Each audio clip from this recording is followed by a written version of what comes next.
fundamentals of our company are very strong. Our balance sheet is healthy.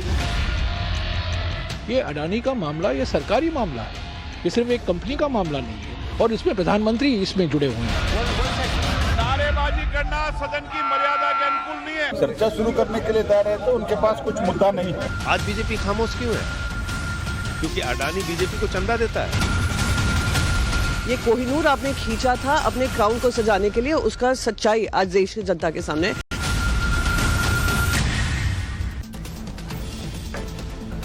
नमस्कार दर्शकों, मैं हूं नाविका कुमार और आप जुड़ रहे हैं मेरे साथ सवाल पब्लिक का शो पर। उद्योगपति गौतम अडानी पर उठे तूफान से देश की संसद ठप हो चुकी है। अडानी ग्रुप पर लगे आरोपों की जांच और संसद में बहस की मांग को लेकर विपक्ष संसद चलने नहीं दे रहा। आज 2 दिन तक संसद में बिल्कुल कोई कार्रवाई नहीं हो पाई।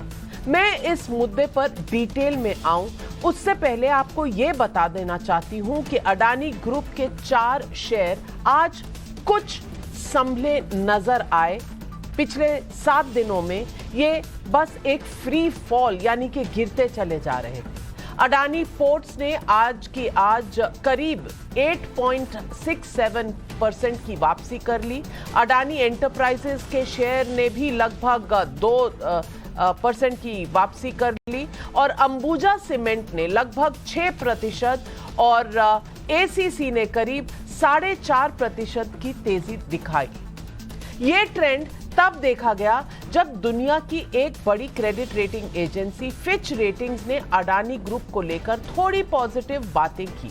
हालांकि जिस हिसाब से पिछले हफ्ते भर से अडानी के शेयर्स में गिरावट हुई है, उस मुताबिक तेजी फिलहाल वैसी नहीं नजर आ रही। 24 जनवरी को अमेरिकी इन्वेस्टमेंट रिसर्च फर्म हिंडनबर्ग ने रिपोर्ट पब्लिश की अडानी ग्रुप पर और कहा, Adani group how the world's third richest man is pulling the largest con in corporate history. इस रिपोर्ट ने एक और शेयर बाजारों में हाहाकार मचा दिया तो दूसरी ओर अडानी की कंपनियों में LIC और स्टेट बैंक ऑफ इंडिया के निवेश का सवाल उठाकर कांग्रेस समेत अन्य विपक्षी दलों ने सरकार को घेर लिया है। कांग्रेस सांसद राहुल गांधी लंबे समय से अडानी को प्रधानमंत्री मोदी का मित्र बताकर हमलावर होते रहे हैं। सवाल पब्लिक का आज यह है कि अडानी के बहाने मोदी पर हमले का कांग्रेस को बैठे बिठाए मौका मिल गया क्या, या फिर अडानी पर इस अनप्रेसिडेंटेड अटैक के पीछे कोई क्रोनोलॉजी है? ये सवाल आज पब्लिक पूछ रही है और ये मैं नहीं कह रही, ऐसा सोशल मीडिया में कहा गया है कि हिंडनबर्ग का कोई हिडन एजेंडा है। ये सोशल मीडिया पर सवाल उठ रहे हैं, एक वर्ग का दावा है। सवाल यह भी है कि अडानी पर विपक्ष के सवालों से क्या सरकार भाग रही है? अडानी पर हाहाकार कब तक संसद ठप रहेगी? ये सारे सवाल आज पब्लिक पूछ रहे हैं।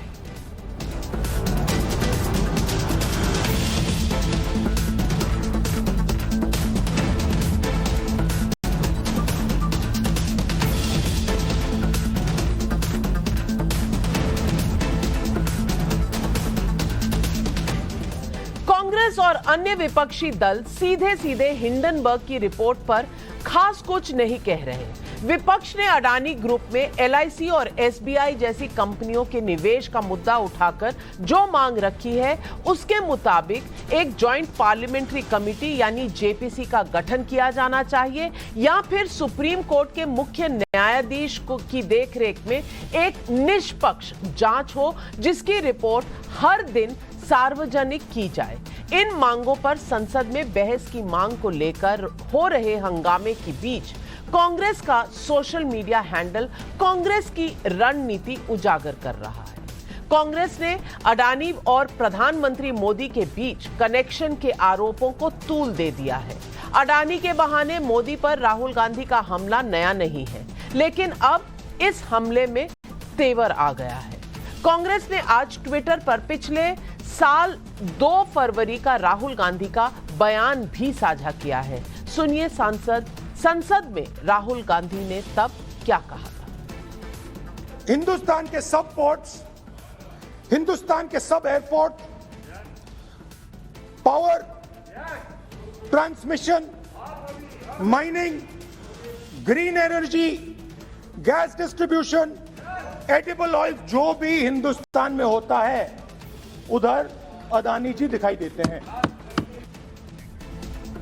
गौतम अडानी और प्रधानमंत्री नरेंद्र मोदी दोनों गुजरात से आते हैं। क्या इसलिए 2014 के बाद से ही राहुल गांधी उन्हें मोदी का मित्र बताकर हमलावर हैं? लेकिन अडानी की कंपनियों के निवेश का राजस्थान जैसे उन राज्यों में भी खुले दिल से स्वीकार हो रहा है जहां बीजेपी की सरकारें नहीं है। राजस्थान हो, चाहे छत्तीसगढ़ हो, चाहे केरल हो, चाहे झारखंड हो, और मैं इसमें कोई बुराई देखती भी नहीं हूं, क्योंकि कोई उद्योगपति जिसके पास निवेश के लिए पैसा है और वो निवेश करता है तो उस पर राजनीति कम से कम नहीं होनी चाहिए। निवेश आएगा तभी नौकरी आएगी, नौकरी से खुशहाली आएगी, और सभी राजनीतिक दलों का यही उद्देश्य होता है।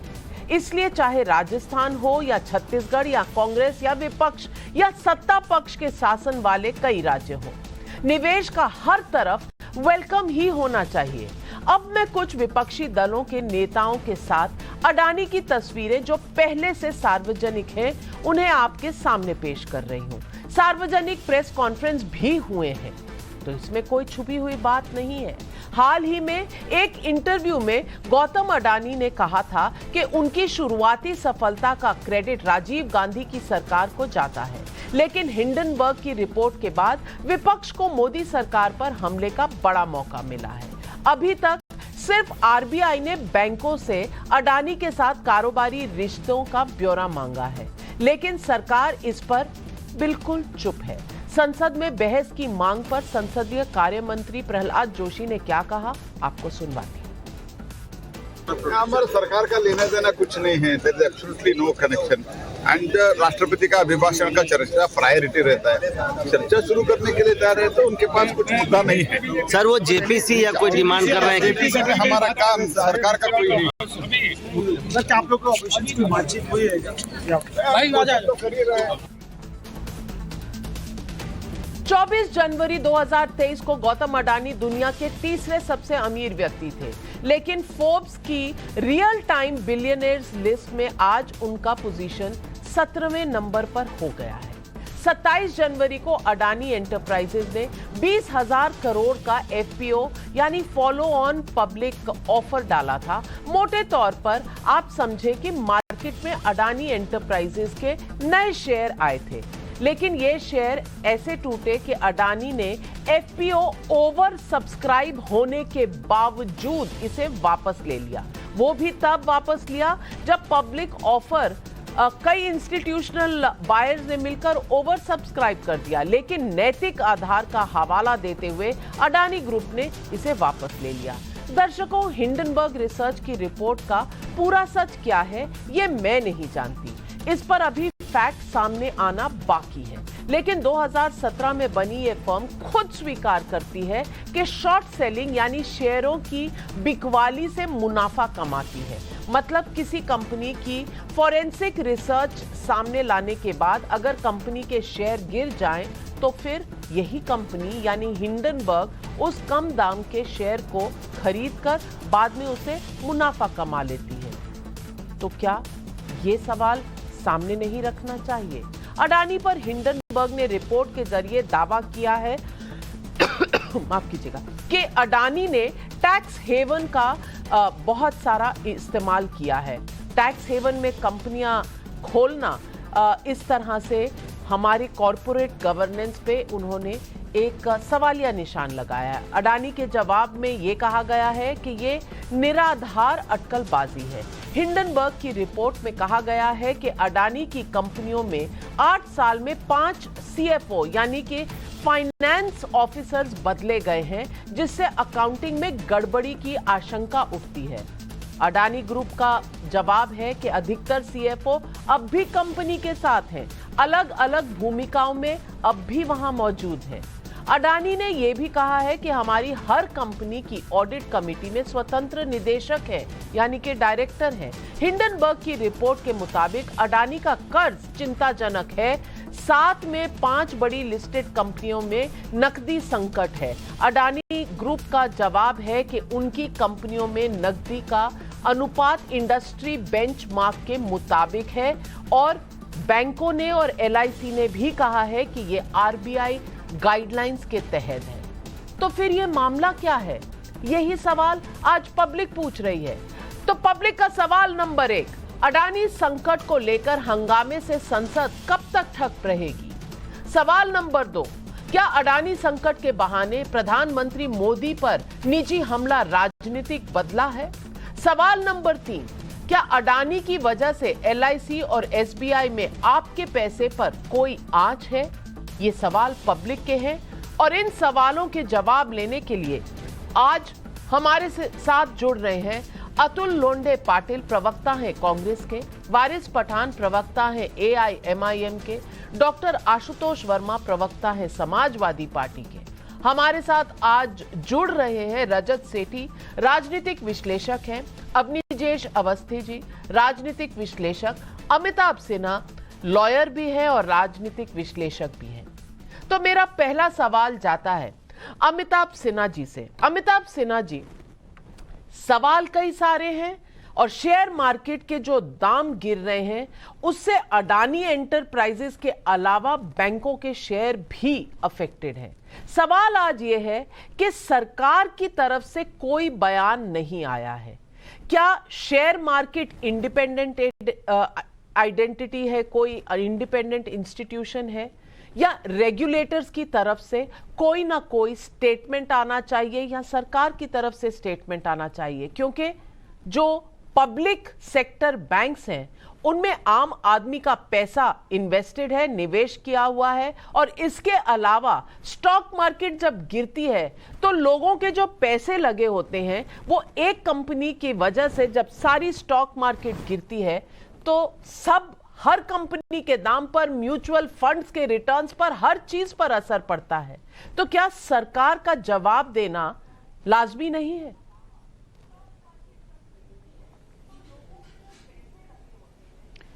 नविका जी धन्यवाद, मुझे इस बहुत ही संवेदनशील मुद्दे पर बात करने, अपनी बात रखने के लिए आपने मुझे मौका दिया।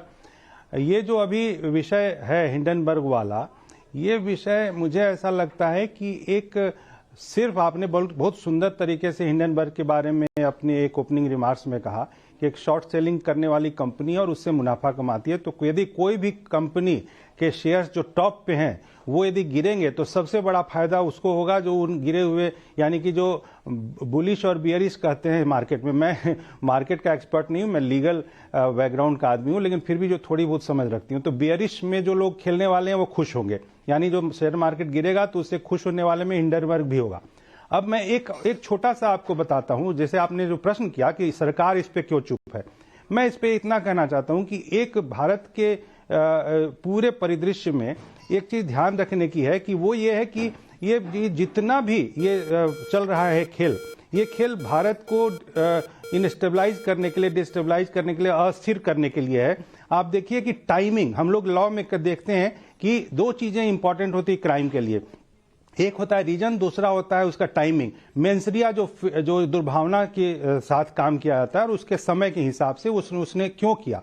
अब देखिए बजट जो कि सबसे ज्यादा इस सरकार का बजट सबसे इंपॉर्टेंट बजट था, और उस बजट के पहले ये खेल करना ताकि गिरे और फिर जो अच्छी बातें इस बजट की हैं वो पूरी तरीके से ओवरलैप हो जाए। नेशनल स्टैंडर्ड है तो फिच नाम की एक कंपनी है जो कि दुनिया के सबसे महत्वपूर्ण रेटिंग कंपनियों में से है, उसका भी रिपोर्ट आया है, उसने भी कहा है कि अडानी के कैश फ्लो पे कोई खतरा नहीं है। तो यदि ये हम लोगों के यहाँ कहावत है कि यदि कौआ कान लेके भाग रहा है कोई कहे तो कौए के पीछे मत दौड़ो और कान को देखो। चलिए मैं सवाल पूछना चाहती हूँ अतुल पाटिल जी से, कांग्रेस के प्रवक्ता हैं। अब अतुल, 1 मिनट अमिताभ सिन्हा जी, सिर्फ आप नहीं बोल सकते ना, बाकी लोग भी बोलेंगे। ओपनिंग रिमार्क्स में 60 सेकंड की लिमिट है, मैंने उससे ज्यादा दिया आपको। अब कांग्रेस के प्रवक्ता के बोलने का वक्त है और मैं उनसे पूछना चाहती हूं, पाटिल जी, सीधा अडानी पर हमला आज से नहीं 2014 से हो रहा है। और अंबानी अडानी की जो बात करते रहते हैं राहुल गांधी जी, वो सबने पूरे देश में सुना है। सवाल आज सिर्फ इतना है कि फैक्ट्स क्या हैं। जिस तरह मैं अमिताभ सिन्हा जी के बात पर कह रही हूं कि अगर हिंडनबर्ग का हिडन एजेंडा है तो वो भी देश के सामने आना चाहिए, लेकिन कौन क्या कर रहा है इसका ट्रांसपेरेंसी से जनता को तो जवाब मिलना ही चाहिए। मैं ट्रांसपेरेंसी से कुछ फैक्ट्स आपसे शेयर करती हूं। अडानी ग्रुप पर राजनीति तो हो रही है, लेकिन कुछ फैक्ट्स हैं जिन्हें पता चलना चाहिए कि 2004 से 2014 तक कितनी तरक्की की अडानी ग्रुप ने। 4,000 करोड़ से 75,000 करोड़। अब 20 गुना अगर बड़ी हुई कंपनी तो वो तो कांग्रेस यानी यूपीए के समय में हुई। तो आज ये कहना कि अडानी अंबानी मोदी के मित्र, क्या ये सही होगा? क्योंकि अडानी सिर्फ 2014 में पैदा नहीं हुआ था। 2014 से कहीं पहले नरसिम्हा राव जी की सरकार में पहला पोर्ट मिला था और 2004 से 14 की उनकी तरक्की मैं आपको दिखा रही हूं सीधा ग्राफिक पर। पाटिल साहब, किसी भी कंपनी, वो अडानी हो, अंबानी हो, टाटा हो, बिरला हो, ये कंपनियां निवेश करती हैं, फैक्ट्री लगाती हैं तो लोगों को नौकरियां मिलती हैं। क्या हमें बार बार बिना तथ्यों के इन चीजों को इस तरह लेना चाहिए कि कंपनी भी पिट जाए और जो आम आदमी का पैसा है वो भी पिट जाए? इससे फायदा किसको होता है? ऐसा है नाविका जी, 2-3 बातें तो हमें सामने रखनी पड़ेगी। आपने कुछ तथ्य रखे, मेरे पास कुछ तथ्य है, मैं उसमें जाऊंगा नहीं अभी। लेकिन 2014 के बाद मेटेओरिक राइज जो है उनका हुआ, अच्छी बात है, वो फार्मूला सारे कंपनियों को मिलना चाहिए। ये एक ऐसा व्यक्ति है जो पोर्ट से लेकर, माइन से लेकर, रेलवे से लेकर, किसानों के एग्रीकल्चर से लेकर हर चीज में ये इंसान एक्सपर्ट है। यानी दुनिया में ऐसा कोई दूसरा उदाहरण नहीं है। और सारी चीजें जो निकलती है सरकार की बेचने बिकवाली के लिए, वो सारी चीजें इनके पास ही जाती है। अब कुछ तथ्य जो है आपके एनालिसिस से छूट गए थे, जो मैं बताना चाहता हूं। देखिए, इतनी बड़ी कंपनी है, दुनिया का दूसरे नंबर का सबसे अमीर आदमी, सबसे बड़ी कंपनी, जिसके अकाउंटिंग फर्म का कोई वेबसाइट नहीं है, पहली बात। दूसरी बात, हिंडनबर्ग ने जो कहा है 85% आपके शेयर्स ओवर वैल्यूड है, उसकी बात नहीं आपने कही। 41 जो इन्होंने रिप्लाई दिया, उसमें 41 नंबर पेज पर उन्हें पूछा गया है कि आपके भाई ने जो पैसा शेल कंपनियों में लगाया मॉरिशस में, वो कहां से है, उसका सोर्स क्या है? उन्होंने कहा वो भाई को पता है, मुझे पता नहीं है। शेल कंपनियों के बारे में आपने कोई चर्चा जो है वो चर्चा खड़ी नहीं की। अब मेरा सवाल आपसे, आपने अच्छी बात कही, अच्छे उद्योगपति अगर ईमानदारी से टाटा बिरला, जिनके ऊपर आज तक सवाल नहीं खड़े हुए, ऐसे 1000 अदानी खड़े होते तो हमें चाहिए, कांग्रेस को चाहिए वो। लेकिन अगर बेईमानी करके आम आदमी के पैसे को, उनके निवेशों को धोखे में अगर डालते होंगे तो सवाल खड़ा होगा, क्योंकि संसद सर्वोच्च है और संसद में ही लोगों के हितों का, लोगों के निवेश का संरक्षण हो सकता है। और जेपीसी जो है वो सर्वोच्च संस्था है, उसमें ज्वाइंट पार्लियामेंट्री कमेटी, जो किसी को भी बुला सकती है। ये एक बात। अभी मुझे बताइए आप कि सारी बातें हिंडनबर्ग के बारे में इन्होंने बताया, मैं 2-3 उदाहरण बताता हूँ। निकोला कंपनी है, निकोला कंपनी के ऊपर उन्होंने सवाल खड़े किए थे तो उनके 90% जो है शेयर गिर गए थे, खत्म हो गई कंपनी। वो उन्हें जेल में भी जाना पड़ा उनके प्रमोटर को। फिर बाद में इरॉस कंपनी है, जो इरॉस थिएटर्स है हमारे, आपको पता है, उसके ऊपर उन्होंने सवाल खड़े किए थे, 99% वाइप आउट हो गए। निकोला जो टेस्ला पर जब उन्होंने सवाल खड़े किए, तो टेस्ला का अपना बिजनेस है, वो वहां पर नहीं जीत पाए। वो गलत करते हैं तो उन्हें सजा होनी चाहिए। जब सवाल खड़ा किया गया है और राष्ट्रवाद पे बात लेकर गए हैं, तो आज जब डाउ जोन्स ने इस कंपनी के शेयर्स को बैन कर दिया है, तो क्या हम अमेरिका से हमारे रिश्ते खत्म करने वाले हैं? नंबर 1। नंबर 2, जब हिंडनबर्ग चैलेंज करिए, खुला चैलेंज करिए कि अमेरिका में आके हमारे ऊपर आप शूट कीजिए, तो हमारे देश के निवेशकों के लिए जो LIC है, SBI, मात्र 1 रुपए का भी अगर घपला होगा तो वो जवाबदेही उसकी बनती है। और जवाबदेही घपला होगा, तो घपला होगा, ये आप कंक्लूजन पर कैसे पहुंच चुके? और यही सवाल है मेरा अवनीजेश अवस्थी जी से। क्या विपक्ष पहले ही कंक्लूजन पे पहुंच गया है कि क्योंकि अडानी का नाम है, क्योंकि अडानी गुजरात से हैं और मोदी जी गुजरात से हैं, तो घपला हो चुका है, घपला हो चुका है, इसीलिए संसद बंद है? सवाल यह है कि क्या ये कंक्लूजन जो आज पहले आ गई है और इन्वेस्टिगेशन बाद में मांगी जा रही है, क्या यह सही तरीका है? नंबर 1। और नंबर 2, क्या सरकार से यह भी तो सवाल नहीं पूछना चाहिए कि हिंडनबर्ग पर आप सवालिया निशान लगा रहे हैं, जरूर लगाइए, हमें नहीं पता कि कैसे काम करती है, लेकिन अगर ट्रैक रिकॉर्ड देखें तो 20 एक कंपनियों के ऊपर उन्होंने रिपोर्ट निकाली है, 2 ने उन्हें यूएस कोर्ट्स में चैलेंज किया है और दोनों केसेस यूएस के जो अदालतें हैं उन्होंने बाहर फेंक दिया है। यानी कि कोई भी जिन्होंने चैलेंज किया है जीत तो नहीं पाया है हिंडनबर्ग से। अब ये दोनों सवाल एक तराजू पर रख दीजिए, क्या देश के सामने सच आना चाहिए या नहीं? नाविका जी, बड़ी साफ सी बात है, बाकी बात बाद में कहूंगा। पहली बात यह कि सरकार, ऐसा ठीक है कि बहुत बार आरोप लगे होंगे, लेकिन सरकार को सुप्रीम कोर्ट मॉनिटर इमीडिएट जांच बैठा देनी चाहिए, ताकि जनता में एक ये मैसेज जाना चाहिए कि किसी भी तरीके की अगर कोई गड़बड़ी हुई है, कोई भी उठा रहा है, हिंडनबर्ग हो या कोई और बर्ग हो, लेकिन उसके बारे में हम बड़े सचेत हैं, हमारी सरकार में कोई किसी भी तरीके का करप्शन नहीं हुआ, पहली बात।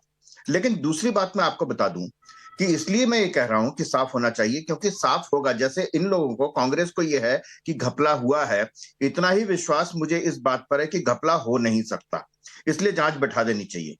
क्योंकि ऐसा है कि सिर्फ हिंडनबर्ग नहीं है, ऑस्ट्रेलिया में एक बाकायदा बहुत सारे एनजीओ बने हुए नाविका जी, वहां पर एक है अडानी वॉच कंपनी, एनजीओ इसलिए सिर्फ अडानी पर नजर रखने के लिए, जॉर्ज सोरेस है। यहां पर जिस तरीके से आपने पिछले 1 साल में, मोदी विरोध नहीं है, भारत में जिस तरीके से अडानी को क्यों मनाया जा रहा है, क्योंकि सबसे ज्यादा इंफ्रास्ट्रक्चर में है।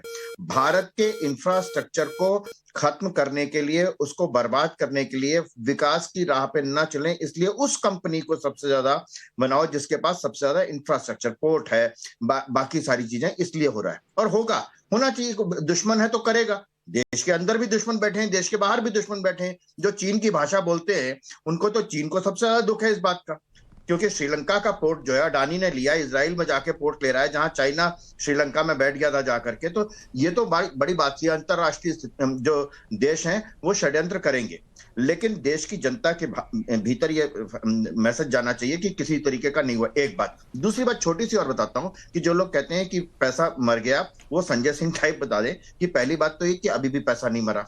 LIC आज भी अगर अडानी के शेयर बेच करके उससे ज्यादा पैसा कमा सकती है जितना उसने लगाया हुआ है, एक बात। दूसरी बात म्यूचुअल फंड की बात है, तो म्यूचुअल फंड में तमाम लोग, जो लोग करते हैं, उनको मालूम होता है कि इसमें मार्केट अप एंड डाउन जाती है, उसमें खतरा होता है, उसमें डेंजर होता है, उसको मान करके ही आदमी स्टॉक मार्केट में लगाता है। सिर्फ स्टॉक मार्केट में ऐसा नहीं है कि आपने पैसा लगाया तो वापस मिलेगा ही मिलेगा। ऐसे अप और डाउन तो नहीं जाती और जानी भी नहीं चाहिए जिसमें $100 बिलियन निकल जाएं, मतलब एक हफ्ते के अंदर। तो ये अनयूजुअल है, ये साधारण तरह की मूवमेंट नहीं है। लेकिन मेरा वारिस पठान जी से सवाल है, वारिस पठान जी, मेरा सवाल सिर्फ इतना है वारिस पठान जी, कि क्या विपक्ष कंक्लूजन में पहले आ गया है कि अगर किसी का एजेंडा हो भी, और हिंडनबर्ग का एजेंडा है, ये मैं प्रूव नहीं कर सकती, ये तो सरकार की एजेंसियां ही करेंगी। मैं आ रही हूं आपके पास, पाटिल साहब, एक बार सबके कमेंट्स ले लूं, फिर आपके पास आऊंगी। आप कुछ कागज दिखा रहे हैं, लेकिन वारिस पठान जी, क्या ये कंक्लूजन पर आना सही है इससे पहले कि कोई जांच हो? और सवाल नंबर 2, अगर एक बड़ा ग्रुप, कोई भी हो, XYZ, कोई भी बड़ा ग्रुप इस तरह से गिरता है और उसमें ऑपोजिशन आग में घी डालने का काम करे, तो असल में लॉस किसका है तो भारत का और भारतीयों का, है कि नहीं? देखिए नविका जी, अमृत काल का सबसे बड़ा घोटाला जो है वो दिख रहा है, वो है अडानी का घोटाला। जब देश विश्व के दूसरे नंबर के अमीर इंसान थे अडानी, हिंडनबर्ग का जब से रिपोर्ट आया तब से अडानी जी 2 नंबर से खिसकते इतना फास्ट 22 नंबर पे पहुंच गए। अगर यही रफ्तार रही तो मुझे और आपको ये समझने में अफसोस नहीं होगी, देर नहीं लगेगी कि वह कहीं कुछ ही दिनों में अडानी 100 के भी बियॉन्ड चले जाएंगे, क्योंकि ये एक बहुत बड़ा घपला है। बात number 2, Adani is not India, India is not Adani. ये आपको मानना पड़ेगा ये बात। वो बोल रहे अडानी पे हमला, देश पे हमला। अरे देश पे कैसा हमला हुआ? अगर देश पे हमला हो रहा है तो देश के रक्षा मंत्री क्या कर रहे हैं, अमित शाह क्या कर रहे हैं, मोदी क्या कर रहे हैं? और इतना बड़ा रोज ये मार्केट के अंदर चला आ रहा है, और ये कोई कांग्रेस, बीजेपी, एमआईएम इसका कुछ नहीं है, ये तो पूरे के पूरे देश के ये लोगों का इसके अंदर पैसा लगा हुआ है। हर इंसान ये सोच रहा है कि मेरी हार्ड एंड मनी मेरा लगा हुआ है LIC में। अगर खुदा ना खास्ता कुछ हो गया तो क्या होगा उस इंसान का? लोगों को ये है कि मेरे बुढ़ापे के अंदर पेंशन जो आएगा वो मुझे वहां से मिलेगा। हुआ है, हमने पैसा लगाया, किसी ने कि मेरी बच्ची की शादी होगी वहां से मिलेगा। सबकी हालत खराब हो गई। 87,000 करोड़ रुपया SBI इस पर लगा हुआ है LIC के ऊपर। पार्लियामेंट का सदन चल रहा है, मोदी जी दिल्ली में मौजूद है, 5 मिनट के लिए आके पार्लियामेंट के अंदर बयान कर दे ये बात कि भाई ठीक है, देश में सब कुछ ठीक है, कुछ गड़बड़। लेकिन वारिस पठान जी, मैं स्कूल में अगर पढ़ रही हूं तो मुझे आप जैसे प्रोफेसर से एक सवाल पूछना है। आप बार बार कह रहे हैं LIC का पैसा लगा है, SBI का पैसा लगा है। कितना पैसा लगा है आपको तो पता होगा, कितना लगा है? 87,000 करोड़ रुपीस। आप मेरा एग्जाम LIC का नहीं है, LIC का 30,000 करोड़ है सर, और उसकी वैल्यू 56,000 करोड़ है इस वक्त। और ये पूरी LIC का 1% से कम है। और SBI, और अगर हम वो ग्राफिक्स लगा सकें, SBI का जो निवेश अडानी एंटरप्राइजेज में है वो 0.975% है, यानी कि उनके सारे निवेश के 1% से कम है। अब ये सच भी तो बताया करिए, विपक्ष का काम है कि तथ्यों के ऊपर बात की शादी के लिए पैसा नहीं मिलेगा। बताना चाहता हूं देश को कि अडानी ने हरीश साल्वे जी को हटा दिया अपने वकील और नविका कुमार को अपना वकील अपॉइंट कर लिया है, जो आके उसकी वकालत कर रही है, मगर रॉन्ग फैक्ट्स के ऊपर। आपको ये भी बताना चाहिए देश और दुनिया को, Navika ji. SP Dow Jones removes Adani Enterprises from thousand industry. ठीक है, ये वाजिब सवाल है, ये वाजिब सवाल है, और इस सवाल का जवाब आना चाहिए कि डाउ जोन्स, क्रेडिट स्विस, इन्होंने क्यों अडानी फर्म्स को और अडानी के बॉन्ड्स को क्यों इस तरह किया है, ये वाजिब सवाल है। और रजत सेठी जी, मुझे इतना मार्केट का ऊपर नीचे जाना समझ नहीं आता, तो ये सवाल वाजिब है, इसका जवाब आप दे दीजिए रजत सेठी जी, कि अगर डाउ जोन्स हटा रहा है, अगर स्टैंडर्ड एंड पुअर जो रेटिंग एजेंसी है ग्लोबल, अगर वो कुछ कह रहा है, तो क्या ये चिंताजनक नहीं है? और क्या इस पर तथ्य सामने नहीं आने चाहिए? हमारे देश में, चलिए अगर सरकार कुछ नहीं बोल रही तो RBI है, सेबी है, स्टॉक एक्सचेंजेस के बोर्ड्स हैं, इन्होंने क्या किया है कार्रवाई अब तक? क्या 7 दिनों में, 10 दिनों में ये सामने नहीं आ जाना चाहिए था? ये सवाल जायज सवाल है कि नहीं? नविका जी नमस्कार। पहली चीज कि सरकार में किसी ने बोला नहीं है, अब ये तथ्यात्मक रूप से गलत हुआ। आज निर्मला जी ने प्रेस एक 1-on-1 इंटरव्यू था, उसमें इस विषय पे जब भी प्रश्न आया तो उन्होंने जवाब दिया। उसके बाद SBI के चेयरमैन ने भी अपना स्टेटमेंट दिया है, LIC की तरफ से भी स्टेटमेंट, ऑफिशियल स्टेटमेंट आए हैं। और जहां पे गैप है वो है सेबी का। मैं पहले भी आपके शो में ये बोल चुका हूं कि सेबी को भी आकर फटाफट त्वरित रूप से 72 घंटे में कुछ ना कुछ एक इंटरिम रिपोर्ट जरूर देनी चाहिए, पॉइंट नंबर 1। लेकिन जो माहौल बन रहा है अगर आप देश में, वो ऐसा लग रहा है कि अडानी विश्व के 17वें अमीर नहीं है, वो सीधे बिलो पॉवर्टी लाइन चले गए हैं, और जितनी उन्होंने कंपनी आज तक बनाई है सब धुआं हो गई है। इस तरह का माहौल बना के एक फियर मॉन्गरिंग करना, एक डर का माहौल बनाना, ताकि सारे जो इन्वेस्टर्स हैं, ये कहां तक तर्कसंगत बात है? ये बात कहां से सही हो गई कि अगर आप डाउ जोन्स की बात करेंगे, डीलिस्ट किया, आप लोग समझिए तो कि क्या विषय था। वहां पे एक इंडेक्स होता है, सस्टेनेबिलिटी इंडेक्स। आपको मालूम है कि अडानी ग्रीन्स विश्व में जितनी भी ग्रीन कंपनीज हैं, सबसे ज्यादा gigawatt power generation green power का अडानी ग्रुप करता है, नंबर 1 कंपनी है। आपको क्या यहाँ पे कोई छल नहीं दिखता है होता हुआ इंटरनेशनल स्तर पे, जहां पे जो सस्टेनेबिलिटी इंडेक्स बनता है विश्व की 2000 कंपनियों में से 500 कंपनियों को चयन किया जाता है, जिसमें नंबर 1 पे अडानी को होना चाहिए था। उसमें ये सारे लोग मिलकर जो भी विदेशी एंगल है, जॉर्ज सोरोस हो या जो भी हो, जिन्होंने अदानी को लगातार ऑस्ट्रेलिया के दिनों से, जब वो $13 बिलियन की इन्वेस्टमेंट थी ऑस्ट्रेलियन कोल माइन में, तब से लगातार उनके अगेंस्ट में हमले होते आ रहे हैं। तो कोई ना कोई तो कॉन्स्पिरेसी है। अब आप माने या ना माने, अंतरराष्ट्रीय मुद्दे इतने डायरेक्ट और इतने आसान और इतने सरल नहीं होते हैं। पर्दे के पीछे जो कठपुतलियों का नाच होता है अंतरराष्ट्रीय मुद्दों में, उसको, उसकी गंभीरता को समझना चाहिए नविका जी। जो श्रीलंका में हुआ, जिस स्टेटमेंट आया वहां पे एनर्जी रेगुलेटरी कमीशन का, उसको एक तो पहले स्टेटमेंट आया और फिर उसको विड्रॉ भी किया गया। लोगों को, जनता को किन चाइनीज ताकतों ने उसको स्टेटमेंट दिलवाया होगा? कोलंबो का एक पोर्ट का एक टर्मिनल चाइना के पास है, सीधा ऑपोजिट टर्मिनल भारत के पास है। जैसे ही भारत को मिलने वाला था, चाइना ने वहां माहौल खराब किया। देखिए, मैं आपके जितने भी लोग गेस्ट यहां पर आए हैं, मैं यही बोलना चाहता हूं, इंटरनेशनल रिलेशंस बहुत ज्यादा डेलिकेट विषय है। उसमें अलग अलग ताकतें रोल प्ले करती ही हैं। अदरवाइज जो चीजें हो रही हैं, जिस तरह से कोऑर्डिनेटेड अटैक है, मैं आपको एक और एग्जांपल देता हूं। आज एक और फर्म है फाइनेंशियल टाइम्स, उन्होंने भी एक आर्टिकल पब्लिश किया। वो टोटल को घेरना चाहते हैं। जो अदानी टोटल गैस लिमिटेड है, वो टोटल पे जाके क्वेश्चन कर रहे हैं कि आपने ड्यू डिलिजेंस पूरी नहीं करी। टोटल कह रहा है कि भाई साहब, हमने भी जो इन्वेस्टमेंट किया वो सिर्फ 0.5% है अपने वैल्यू का। हमने ड्यू डिलिजेंस की। How can FT come and से ड्यू डिलिजेंस नहीं? तो ये सब चलेगा। कोऑर्डिनेटेड अटैक, डस्ट को सेटल होने दीजिए और सेबी को अपना स्टेटमेंट देने दीजिए, तब जाके पूरी पिक्चर क्लियर होगी। आशुतोष वर्मा, वारिस पठान जी, आप फोन दिखा रहे हैं, आप रोज की तरह मुझ पर कटाक्ष कर रहे हैं, लेकिन बात खत्म होने की मैं इंतजार में थी। आशुतोष वर्मा, मैंने आपको भी बहुत समय दिया। वारिस पठान जी, आप लॉयर हैं, थोड़ा सा जस्टिस मेरे साथ भी कर लीजिए। इसलिए तो मैं बोलना चाह रहा हूं। आशुतोष वर्मा जी बोले नहीं है, उनसे सवाल ले लूं। जी, आपकी से भी मिस्टेक हो सकती है, लेकिन मैं तो आपको दिखा रहा हूं। वारिस पठान तो देश का वित्त मंत्री, फाइनेंस मिनिस्टर नहीं है ना, जो दिया है। LIC ने कितना इन्वेस्ट किया अडानी के ऊपर, लेटेस्ट आपको फिगर दिखा रहा हूं। आपने मुझे बोला मैं झूठ बोल रहा हूं, लेकिन मैं तो आपको फिगर दिखा रहा हूं जो पूरे गूगल के ऊपर है। मेरे पास ही नहीं है अकेले के पास, पूरे वर्ल्ड के पास है ये फिगर।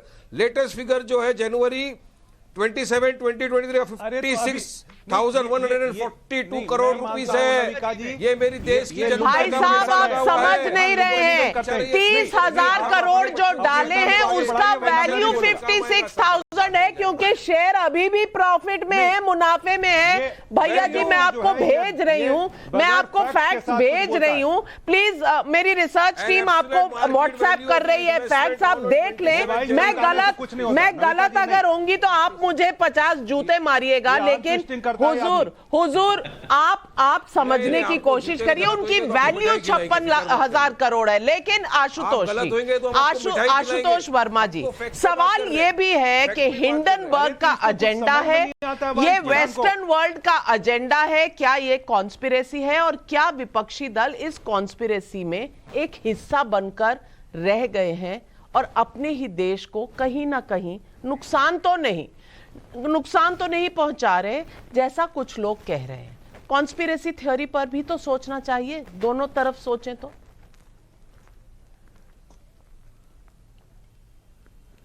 नहीं दिनाफका जी, देखिए, दो चीजें हो सकती हैं।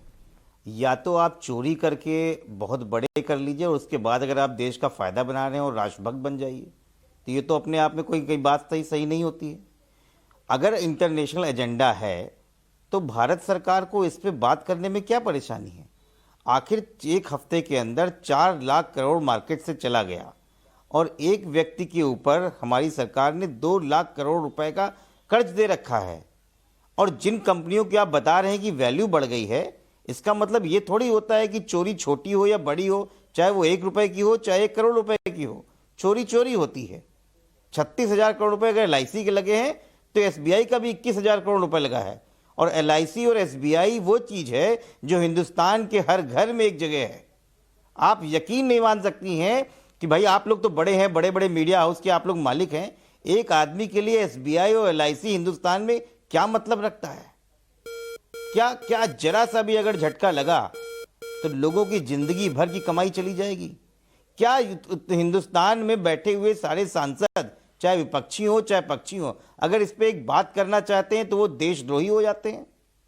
ये जो आप लोग 3 राजनीतिक विश्लेषक बैठे हुए हैं जो इंटरनेशनल कहानी समझा रहे हैं, क्या हम लोग हिंदुस्तान के नहीं हैं?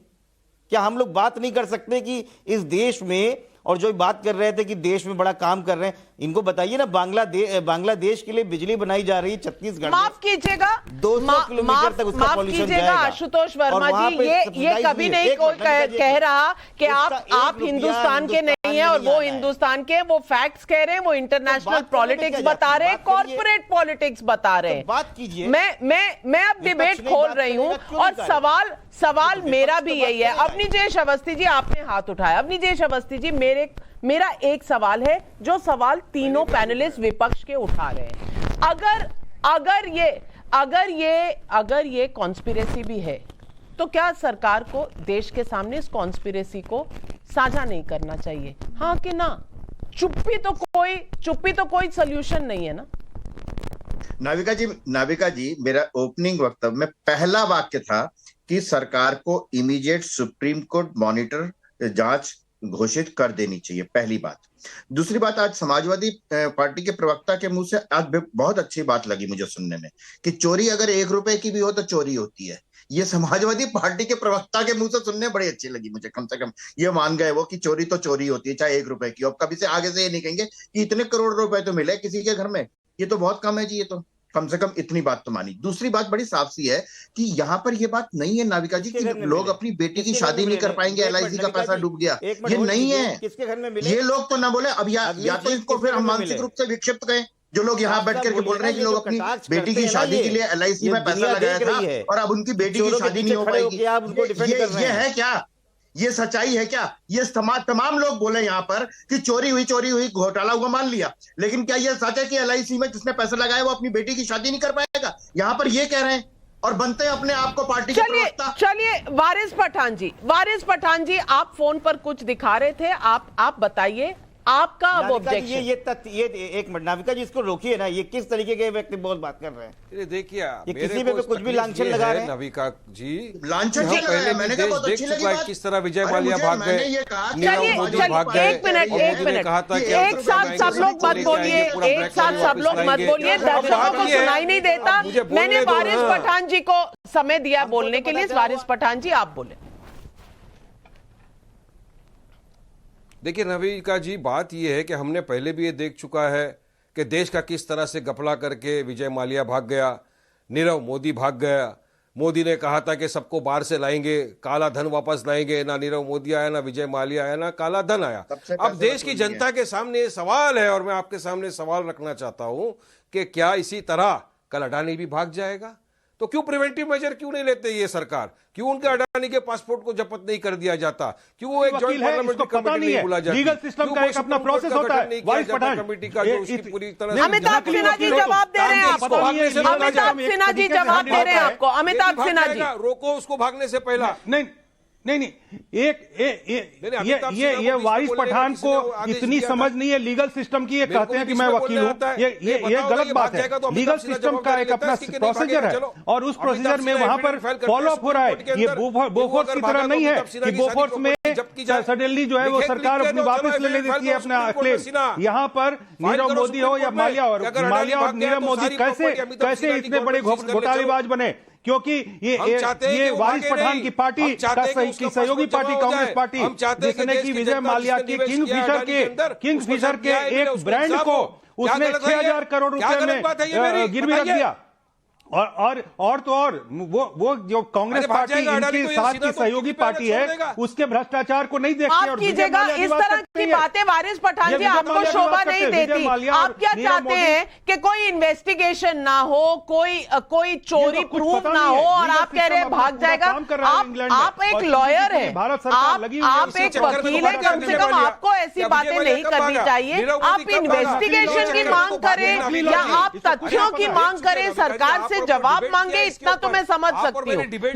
लेकिन सवाल ये है कि आप तो पहले से ही मान चुके हैं कि भाई कोई ना कोई घपला हुआ है।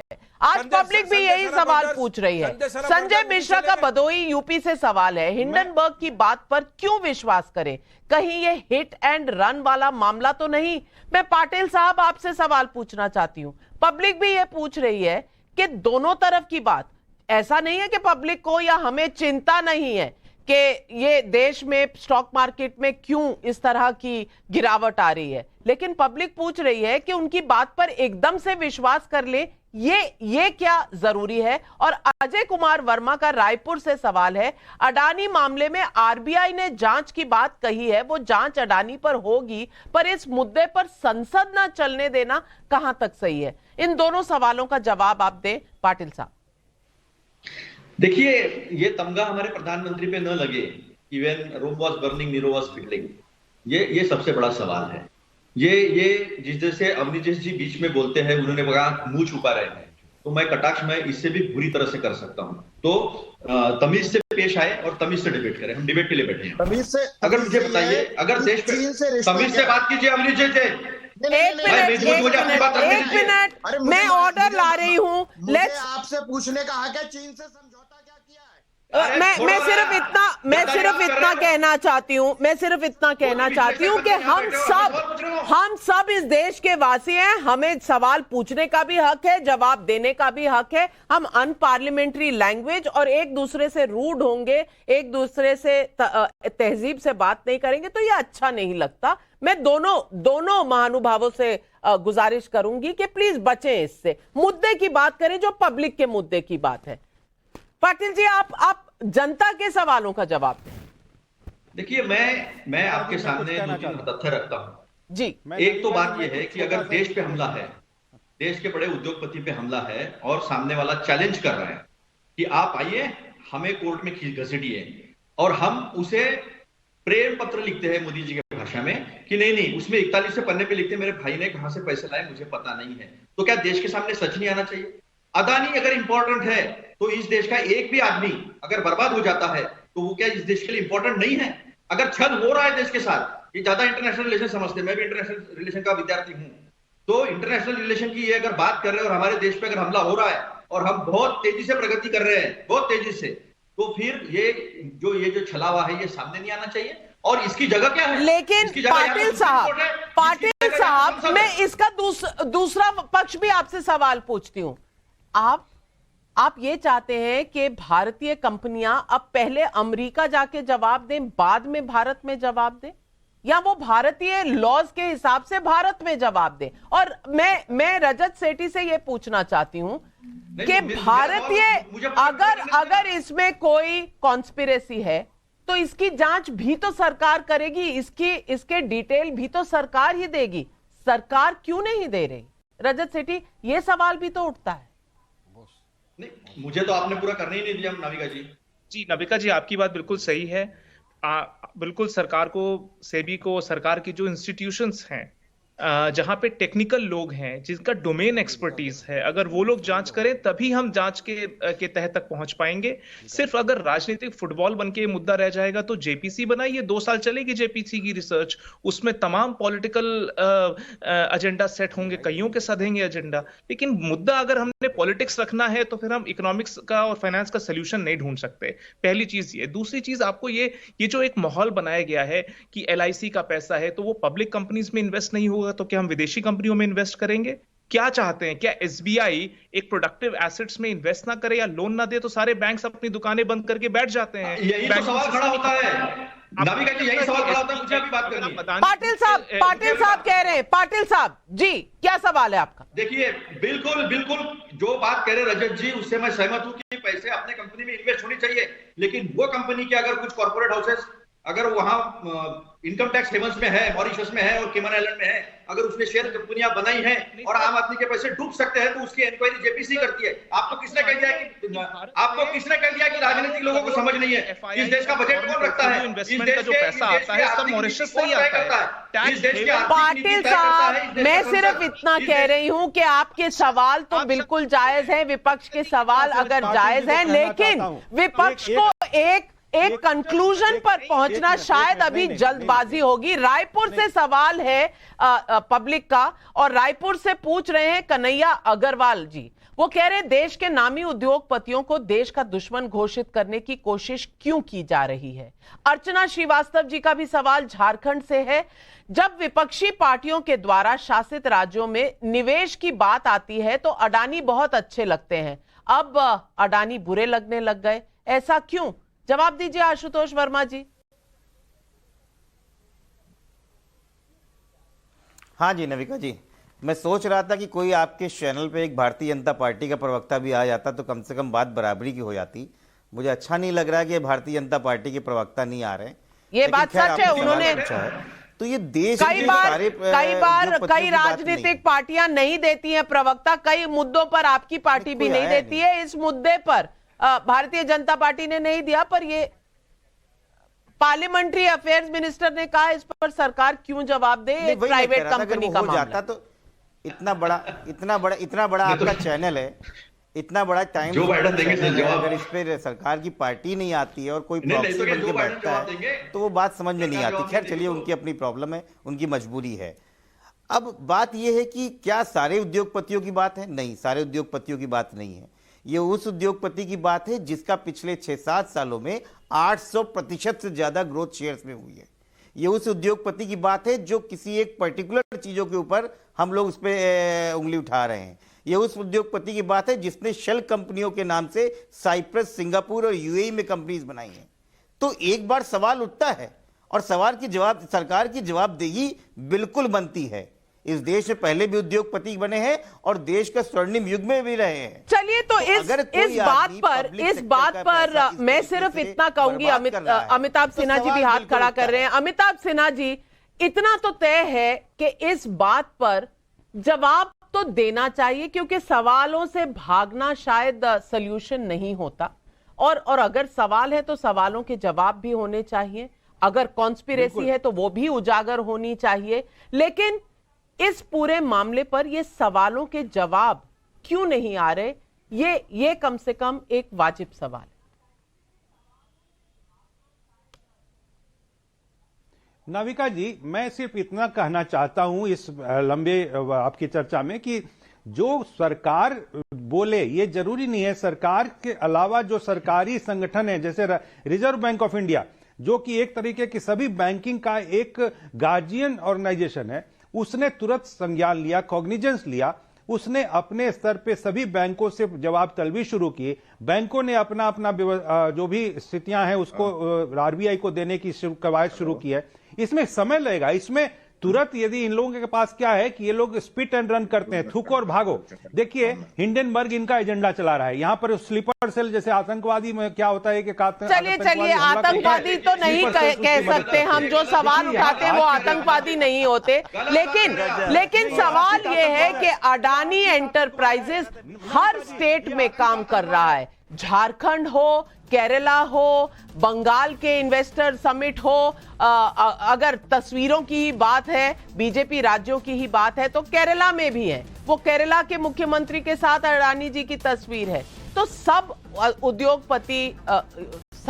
उद्योगपति हर किसी से मिलते हैं, पूरे देश में हर राज्य में अपनी फैक्ट्री लगाते हैं और इसमें कोई गलत बात नहीं है। दूसरी बात, जो मुनाफे की बात कही आशुतोष वर्मा जी, उस पर मैं सिर्फ इतना कहूंगी कि आप 2004 से 2014 तक की भी तरक्की देख लीजिए, वो भी काफी तेज तरक्की थी।